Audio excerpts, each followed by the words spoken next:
Assalomu alaykum. Hurmatli do'stlar, doktor Sherali sizlar bilan. Azizlar, bugun bosh og'riqlari haqida qiziqarli ma'lumotlarni e'tiboringizga havola qilaman. Ma'lumotlar sizlar uchun, yaqinlaringiz uchun foyda bo'ladi. Men bunga ishonaman. Bosh og'riqlari bilan og'riydigan insonlar ko'p. Bosh og'riqlari ancha-muncha insonni bezovta qiladi. Afsuski, bosh og'riqlari bilan ishlash har kimni qo'lidan kelavermaydi. Hattoki har qanday nevropatologni ham qo'lidan kelmaydi. Suhbatni boshlashdan oldin o'zim haqimda ma'lumot bermoqchiman. Doktor Sheraliman. Rossiyani Med universitetini tugatganman. Barnaul shahridagi Med universitetini undan keyin 2 yil ordinatura o'qiganman, nevrologiya bo'yicha. Undan keyin psixologiya bo'yicha Moskvani akademiyasini bitirganman hamda 2022-yilda Moskvani shu universitet qoshidagi manual terapiyadan professionalniy perepodgotovka o'tganman.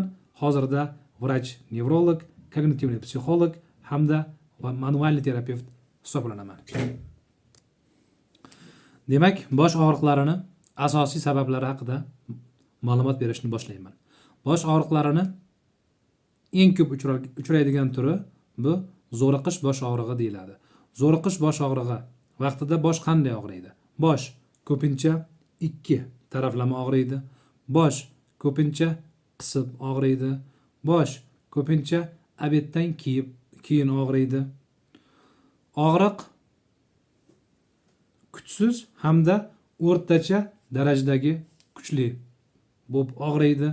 Jismoniy harakat bosh og'rig'ini kuchaytirmaydi. Ko'ryapsizmi? Zo'riqish bosh og'rig'i erkaklarda ham bo'lishi mumkin, ayollarda ham bo'lishi mumkin. Zo'riqish bosh og'rig'ini o'ziga yarasha sabablari bo'ladi. Kimki yaxshi uxlamasa, ertasiga bosh og'rishi mumkin. Bu zo'riqish bosh og'rig'i deyiladi. Kimdir birdaniga ko'p aqliy mehnat qilib olsa, bosh og'riydi, zo'riqish bosh og'rig'i deyiladi. Kimdandir arazladi, siqildi, xafa bo'ldi, bosh og'riydi. Bu ko'p holatlarda zo'riqish bosh og'rig'i deyiladi. Zo'riqish bosh og'rig'ida insonni bosh og'riqdan tashqari boshqa shikoyatlar, boshqa ba'zi bir bosh og'riqlari turida uchraydigan shikoyatlar bezovta qilmaydi. Misol qilib aytganda, zo'riqish bosh og'rig'i vaqtida insonni burnidan bir narsa oqmaydi yoki ko'zi yoshlanmaydi, ko'zi qizarib ketmaydi, bir tanani bir qismida uyushish bo'lmaydi, aynan bosh og'rig'i natijasida. Bu zo'riqish bosh og'rig'ini do'stlar davolash oson agarda mutaxassisni zo'ri bo'lsa va bemor haqiqatdan doktorning tavsiyalariga yaxshilab amal qilsa. Davolanishi nisbatan osonroqdir. Zo'riqish bosh og'rig'i do'stlar boshni asosan mana shu ensa sohasi og'riydi. Zo'riqish bosh og'rig'i ba'zi holatlarda murakkab tusga kiradi va agar bemorning hayotiga ta'sir qiladigan darajada uni ko'p bezovta qilsa, unda profilaktik dozada antidepressantlar ham tavsiya qilinishi mumkin bu insonga. Bu zo'riqish bosh og'rig'i haqida edi. Azizlar, qaranglarda, men bugun bosh og'rig'ini 3, 4, 5, 6, 7 ta turi haqida, 7 ta sababi haqida ma'lumot berib o'tmoqchiman. Lekin bir narsa azizlar. Bosh og'riqlari haqida kitobda bir narsa yozilgan. Lekin kitobdagi narsa har doim ham praktikada bo'lavermaydi. Ya'ni birinchi bosh og'rig'ini misol zo'riqish bosh og'rig'ida ko'pincha 2 taraflama og'riydi, ko'pincha siqib og'riydi. Charchoqlar natijasida paydo bo'ladi. Og'riqlar yengil. Uxlab tursa yaxshi bo'lib ketadigan holatlari ham bor. Lekin bu kitobdagi narsasi. Lekin praktikada bunaqangi kitobda yozilgandek holatda juda kam uchraydi.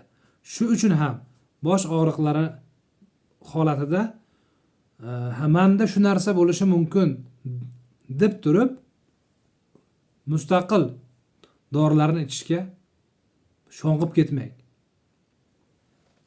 Shunday bo'lsa kerak deb turib doktorga borsangiz yoki doktorlarni saralab turib u yoki bu doktorga borsangiz, murojaat qilsangiz, unda gap boshqa. Undan tashqari esa bitta insonda bir necha turdagi bosh og'rig'i bo'lishi mumkin. Misol qilib aytganda, bir ayolda 45 ga kirgan ayolda ham migren bo'lishi mumkin, ham servikogeniya головной боль, ya'ni mana bu bo'yin sohasini orqa mushaklari kasallanishi natijasida paydo bo'ladigan bosh og'rig'i bo'lishi mumkin. Ham migren bor, ham servikogen bosh og'rig'i bor. Ko'rdingizmi? Shu uchun ham mutaxassis kerak. Demak, bosh og'rig'ini bitta sababi haqida aytdim. Bosh og'rig'ini yana bir sabablaridan, turlaridan biri bu migren hisoblanadi. Migren so'zi hemicrania so'zidan olingan. Hemi bu yarim, cranium degani bu bosh miya qutisidir. Ya'ni bu bunday holatda, ya'ni bu bosh og'rig'i turida bosh bir tarafdan og'riydi. Albatta ikki taraflama ham og'rishi mumkin. Faqat bu bosh og'rig'ining asosiy xarakteristikalaridan biri va boshqa bosh og'rig'i turlaridan aynan biz farqlaydigan jihatlarimizdan biri shu bosh og'rig'ini bir taraflama bo'lganidir. Va bosh qisib og'rimaydi, balki odatda lo'qillab og'riydi. Bosh og'rig'ini davomiyligi 4 soatdan 72 soatgacha bo'ladi. Ayollar keladi, boshim og'riydi. Necha soat og'riydi? 1 sutka ham og'rishi mumkin. Mana shu 1 sutka ham og'rishi mumkin dedimi? O'sha migren tashxisi doktorning miyasida turishi kerak. Bosh og'rig'idan tashqari fotofobiya va fonofobiya kuzatiladi. Ya'ni insonga yorug'lik yoqmaydi, insonga ovoz yoqmaydi, baland ovozlar yoqmaydi. Ba'zi bir bemorlar shu bosh og'riganda shu qorong'i xonaga kirib ketaman, yotaman deydi. Yana ba'zi birlari bosh og'rig'i kuchliligidan shu latta bilan, ro'mol bilan, durra bilan boshimni qattiq bog'lab olaman deyishadi. Migren vaqtidagi bosh og'riqlar zo'riqish bosh og'rig'iga nisbatan qattiqroq bo'ladi. Migren bosh og'rig'ida jismoniy harakat bosh og'rig'ini kuchaytirib yuboradi. Jismoniy harakat qila olishmasliklari mumkin, yoki qilsa ham kam qiladilar. Migren bosh og'rig'ida inson to'yga yoki turli tuman ziyofatlarga bora olmaydilar. Yo juda qiynaladilar. Mana o zo'riqish bosh og'rig'ida esa jismoniy harakat bosh og'rig'ini og'irlashtirmaydi, balki ba'zi holatlarda yengillashtirishlari ham mumkin. Misol, bir insonni bosh og'riydimi, aylanib kelsa toza havoga, bosh og'rig'i yaxshi bo'ldimi, katta ehtimol bilan bu zo'riqish bosh og'rig'i hisoblanadi. Migrenni davolash azizlar oson ish emas. Migren bo'lgan kasalga 70-80% yordam bera olish ham yaxshi natija. Endi bir narsani bilib olish kerak. Bitta kasallikka 95% yordam bera olmaymizmi? Hech bo'lmasa 90 yordam beraylik, 80 yordam berishimiz mumkin. Ba'zi bir kasalliklarni butunlay yo'qotish qo'limizdan kelmas, lekin bu bemorga 70%, 80% hech bo'lmasa yordam berishimiz mumkin. Bu baribir tuzalmaysan yoki baribir tuzalmaysan deb bemorning qarindoshlari yoki doktorlar bemorga bu gapni aytishlari kerak emas. Bemor ham 100% baribir tuzalmayman ekan, nima qilaman harakat qilib deyish kerak emas. 100% tuzalmasangiz, yana bir marotaba aytyapman, 80%, 75%, ba'zi holatlarda 90% o'zgarish bo'lishi mumkin. Bosh og'rig'ining keyingi sabab migren. Migren do'stlar epizodik hamda xronический, epizodik hamda surunkali migrenlarga bo'linadi. Surunkali migrenlarda shu migren xurujlarining soni bemorni qiynab yuboradi va ma'lum bir shu oy davomida ma'lum bir sondan ko'payib ketadi. Menimcha shu 4 kun edi. Menimcha shundan o'tib ketsa, bu surunkali migren deyiladi. Migrenni ham davolash ikki xil yo'nalishda olib boriladi. Birinchi yo'nalish migren pristupini, ya'ni bosh og'rig'ini qoldirish. Ikkinchisi esa shu migren og'riqlari sonini, pristuplari sonini kamaytirish, migren pristuplarini oldini olish. Pristupni, bosh og'riqni yo'q qilish uchun alohida dorilar ishlatiladi. Misol, nesteroid protivovospolitli dorilar, kiminosporinlar, paracetamol ishlatilishi mumkin. Undan tashqari triptanlar ishlatiladi. Zo'riqish bosh og'rig'ida esa surunkali migrenni profilaktik davolash jarayonida esa antikonvulsantlar ishlatiladi, antidepressantlar ishlatiladi. Bir necha oyga bemorga tavsiya qilinishi mumkin. Undan tashqari kognitiv xulq-atvor terapiyasi ishlatilishi mumkin. Vaqtida yeb yurish kerak. Inson o'zini yashash tarzini yaxshilashi kerak. Ba'zi bir shu migrenni provokatorlardan, ya'ni migrenni qo'zg'ab yuboradigan faktorlardan inson o'zini olib qochishi lozim bo'ladi.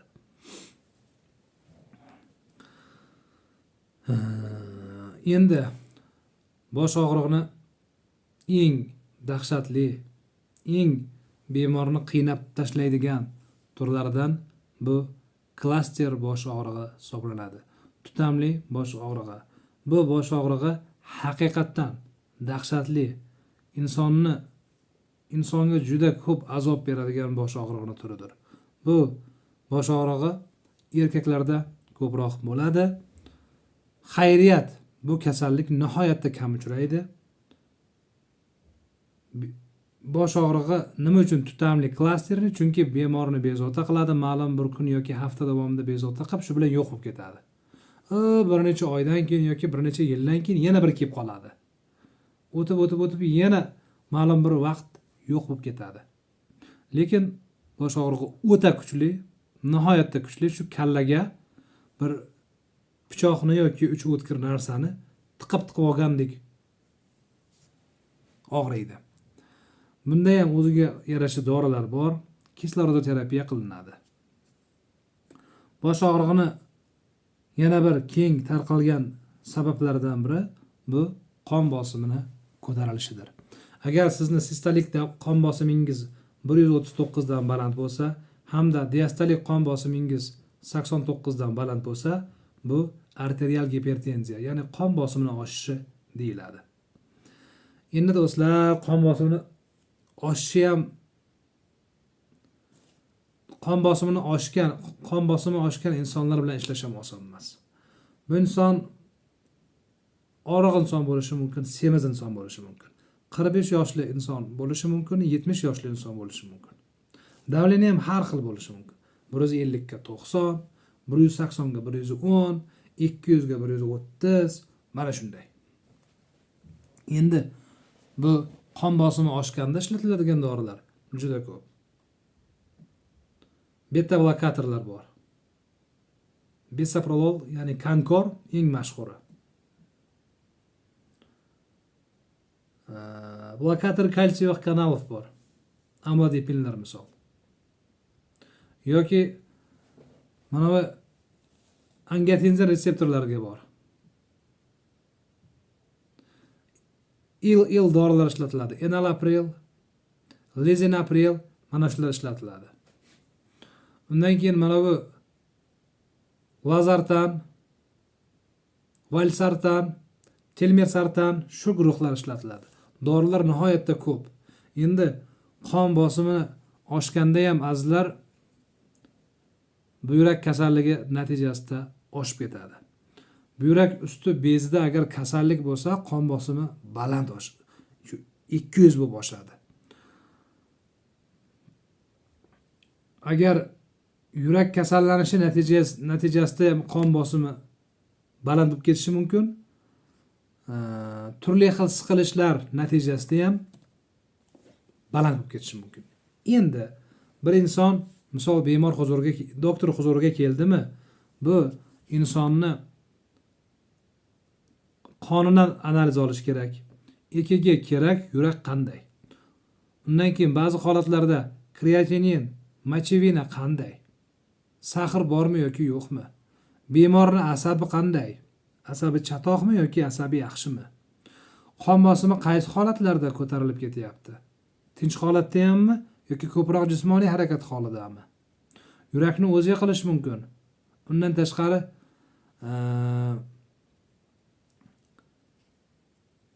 dupleks bosh miya tomirlarini dupleks qilib ateroskleroz bormi yoki yo'qmi?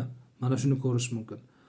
Ishqilib bosh og'rig'ini, qon bosimini yaxshilab ma'lum bir darajada ushlashga harakat qilishimiz kerak.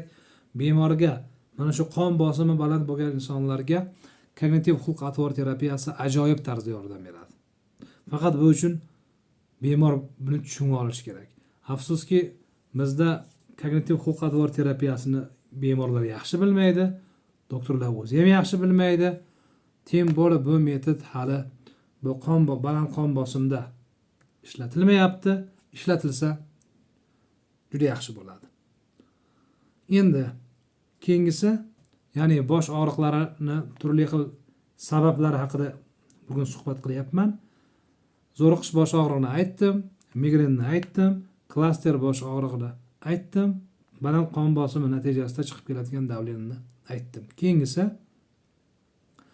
arterialniy gipotenziya, ya'ni qon bosimini pasayib ketishi. Qon bosimini pasayishi ham, qon bosimini pastligi ham do'stlar insonda bosh og'rig'iga sababchi bo'lishi mumkin va agar sistolik qon bosimingiz 100 dan kamayib ketsa, diastolik qon bosimingiz 60 dan kamayib ketsa, bu arterial gipotenziya deyiladi. Ya'ni past davleniya. Past davleniyasi bor insonlarni bunday bir ko'rganimizda ko'plari og'riqroq, jismoniy kam harakat qiladigan, sust, yumshoq tabiatli insonlar bo'lishadi. Endi bu past davleniyaning ham o'ziga yarasha sabablari bo'lishi mumkin yoki misol qilib aytganda ko'p qon yo'qotish natijasida insonning qon bosimi kamayib ketadi. Yoki boshqa bir kasalliklar natijasida ham insonda ushbu qon bosimi pasayib ketishi mumkin. Sabab topish kerak. Sabab topganimizdan keyin qo'ldan kelguncha bemorning ahvolini yaxshilashga doir tavsiyalar beriladi. Jismoniy gimnastikalar beriladi. Ko'proq suyuqlikni iste'mol qilish bemorga tavsiya qilinadi. Endi bugun sizlarga gapirmoqchi bo'lgan bosh og'rig'ini eng oxirgi sabablaridan biri, sababi bu anemiya kasalligidir. Kamqonlikdir. Kamqonlik bu qon tarkibidagi eritrosit hamda gemoglobinni kamayib ketishi hisoblanadi. Gemoglobin kamaydimi? Eritrosit kamaydimi? Bu insonda kamqonlik bor deyish mumkin. Kamqonlik 3 qismga bo'linadi. Yengil darajali kamqonlik, o'rtacha darajali kamqonlik hamda og'ir darajadagi kamqonlik. Bunda ham agarda kamqonlik darajasi yengil turda bo'lsa, tabletkalar tavsiya qilinadi bir necha oyga. Agar kamqonlik og'ir turdagi kamqonlik bo'lsa, misol qilib aytganda 1 litr qonda 55 gram, 60 gram, 40 gram bunday holatlarda avval parenteral, ya'ni ukol kapelnista tarzda ushbu dorilarni olish foydali va undan keyin bir necha oyga shu gemoglobinni ko'taradigan dorilar tavsiya qilinadi. Faqat azizlar, kam qonlik bilan chalingan insonlar bilan ham ishlaydigan mutaxassis, o'zini sohasini yaxshi biladigan, bemorga diqqat qiladigan, bemorni nazorat qilishi kerak bo'lgan odam bo'lishi kerak. Kamqonlikning sababi bo'ladi. Tanamizdagi qon nega kamayib ketyapti? Buni o'zgarish sabablari bo'ladi. Misol, homiladorlikmi? Homiladorlikda bu qonga nisbatan talab oshadi. Natija nima bo'ladi? Qon kamayadi. Chunki bitta kerak edi, homilador bo'lgandan keyin 1,5 ta kerak bo'lyapti.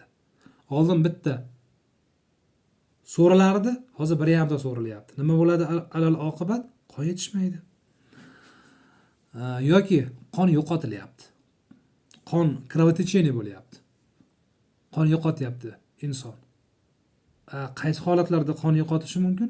Qachonki oshqozonda yara bo'lib qon oqishi kuzatilsa, yoki 12 barmoqlik ichakda qon oqishi kuzatilsa, yoki insonda gemoroy bor, inson esa u darajada ahamiyat bermaydi, qon ketyapti. Mana shularni o'rganish kerak. Mana shularni bilish kerak. Mana shularni so'rash kerak bemordan.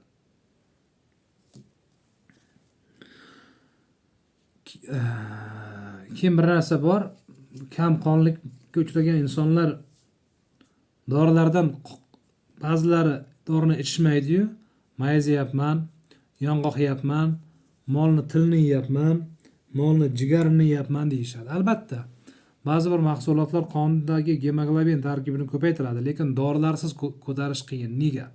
Chunki tasavvur qilaylik do'stlar, sizga 15 milligram temir moddasi kerak. Ushbu 15 gram temir moddasini tasavvur qilaylik, siz bitta tabletkani ichib, o'sha 15 milligram shu 15 milligram temirini shu bitta tabletkani ichib olishingiz mumkin. Ovqat yemoqchi bo'lsangiz-chi, tasavvur qilaylik, 200 gram til yeyishingiz kerak. Endi har kuni 200 gram tilni yeyishga ancha-muncha odam iqtisodiy jihatdan chidamaydi. Yoki yarim kilo jigar yeyishingiz kerak har kuni. Ko'ryapsizmi? Bunga iqtisodiy tarafdan tayyor bo'lish qiyin. Ikkinchi tarafdan har kuni jigar yeyish ancha-muncha odamning qo'lidan kelmaydi. Puli bo'lgan taqdirda ham jigarini zapas qilib qo'ygan taqdirda ham. Nega? Chunki me'dasiga tegadi. Shunaqa azizlar. Dorilar esa upakovka qilingan dorilarni qabul qilish bemorga qulay. Men hech qanday firma bilan ishlamayman azizlar. Shuning uchun bu dorilarni maqtayapti deb o'ylamang. Men ko'p holatlarda doriga qarshi ham bo'lishim mumkin, kerakli holatlarda dori ichishni tavsiya qilaman. Dori ichishni ham o'ziga yarasha qonun qoidalari bor. Dorini ichib shartda shirinlik, ovqat yeyish bu xato hisoblanadi. Bu kamqonlik vaqtida ishlatiladigan dorilar ko'p. Sirop holida bor. Tabletka holida bor. Kapsula holida bor. Ukol holida внутримышечна bor. Внутривенно bor. Sizlarga внутримышечна tavsiya qilmayman. Tabletka tavsiya qilinishi mumkin va ba'zi holatlarda внутривенно vena ichiga ham kapilnisi holatda qabul qilishingiz mumkin bo'ladi. Bosh og'riqlarining asosiy sabablari haqida qisqa ma'lumot berib o'tdim deb o'ylayman azizlar. Video ma'qul bo'lgan bo'lsa, tanishlarga bildirib qo'ying, qo'ni-qo'shnilarga jo'natib qo'ying. Inshaalloh ushbu video ostiga nomerlarni qo'yamiz, murojaat qilasiz. Ba'zi holatlarda onlayn konsultatsiya olishingiz ham mumkin bo'ladi. Rahmat. Sog' va salomat bo'linglar.